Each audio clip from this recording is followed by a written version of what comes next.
Assalamualaikum warahmatullahi wabarakatuh. Kita lanjutkan sintesis asam amino part yang kedua. Kali ini kita akan membahas lebih kompleks lagi tentang asam amino. Jadi semua jaringan itu punya kemampuan untuk pertama, mensintesis asam amino yang non-esensial. Yang kedua, melakukan remodeling. Remodeling asam amino. Artinya adalah dia terdegradasi, tapi degradasinya positif, mengalami model yang berubah.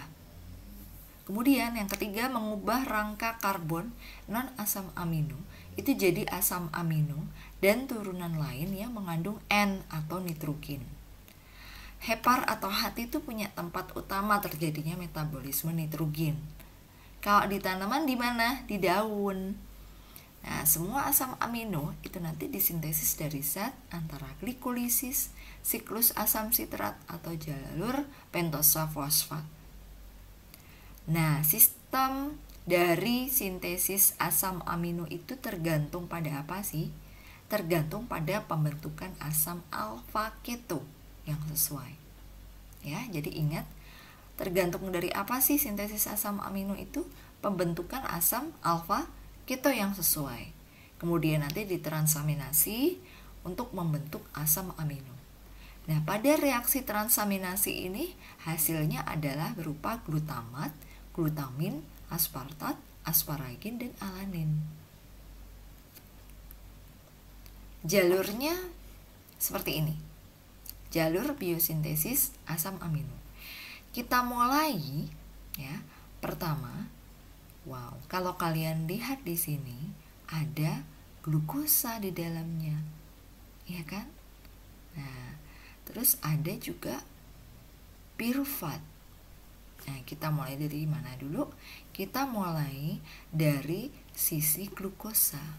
Glukosa ini nanti katakanlah glukosa dari hasil fotosintesis berubah menjadi glukosa 6-fosfat. Selanjutnya ada 4 langkah, 4 step berupa ribose 5-fosfat, histidin, dan serin, yang dihasilkan oleh fosfogliserat. Jadi akan menghasilkan serin, mengeluarkan serin dan eritros 4-fosfat. Setelah eritros 4-fosfat ini dengan hasil dari fosfoenol liprufat menjadi triptofan fenilalanin tirosin.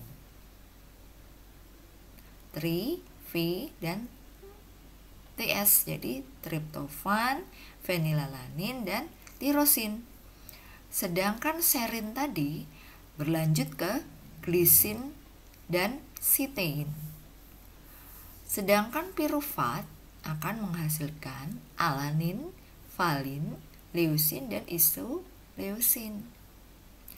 Berbicara tadi mengenai pirufat. Nah, pirufat kemudian berlanjut kan tadi menghasilkan apa? Alanin, valin, leusin, dan isoleusin. Nah, ini nanti akan ada siklus, ada sitrat. Siklus sitrat. Di dalam siklus ini menghasilkan alfa ketogluterat dan oksalosetat. Alfa ketogluterat ini menghasilkan glutamat berupa glutamin, prolin, dan arginin. Sedangkan oksalosetat itu menghasilkan aspartat berupa asparagin, metionin, tirin, dan lisin. Treonin dan lisin. Nah, gitu jalurnya, sehingga kalian akan lebih jelas. Terus pembagian asam amino itu gimana? Berdasarkan prekursornya, kalian mungkin nggak bisa melihat ini karena terlalu kecil ya. Kalian perhatikan aja berdasarkan prekursornya. Biosintesis asam amino itu dibagi jadi alfa ketoglutarat, ada pirufat, fosfogliserat, fosfoenol pirufat, dan eritros 4P, oksaloasetat, dan ribosa 5P. kita beralih ke katabolisme asam amino. Asam amino itu nggak bisa disimpan oleh tubuh jika jumlahnya berlebih atau kekurangan, harus pas. Karena terjadinya kekurangan sumber energi lain, misalnya karbohidrat dan protein, tubuh itu akan menggunakan asam amino sebagai sumber energi. Nah, itulah kenapa kita itu merasa kembung, ya, begah, ya, saat asam kita perut, asam lambung kita naik, itu memerlukan pelepasan gugus asam amin yang kemudian dibuang karena bersifat toksik bagi tubuh. Nah, rangka dari rangka C, karbon, umumnya diubah jadi karbohidrat melalui jalur-jalur gluconeogenesis atau menjadi asam lemak melalui jalur sintesis asam lemak. Nah, ada 2 tahap pelepasan gugus amin dan asam amino ini. Yang tahap pertama transaminasi. Apa itu transaminasi? Enzim aminotransferase itu memindahkan amin kepada alfa ketoglutarat dan menghasilkan glutamat, atau kepada oksaloasetat menghasilkan aspartat. Sedangkan deaminasi oksidatif pada tahap kedua nih, deaminasi oksidatif, pelepasan amin dari glutamat itu menghasilkan ion amonium.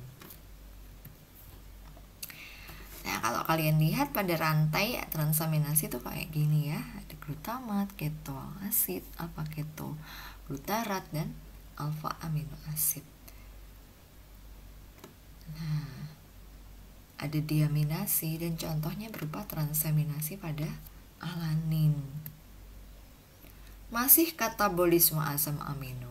Jadi setelah tadi asam amino itu mengalami pelepasan gugus amin, asam amino itu masuk ke dalam siklus asam sitrat, ya kan? Melalui jalur yang beraneka ragam. Jalurnya apa aja, Bu Intan?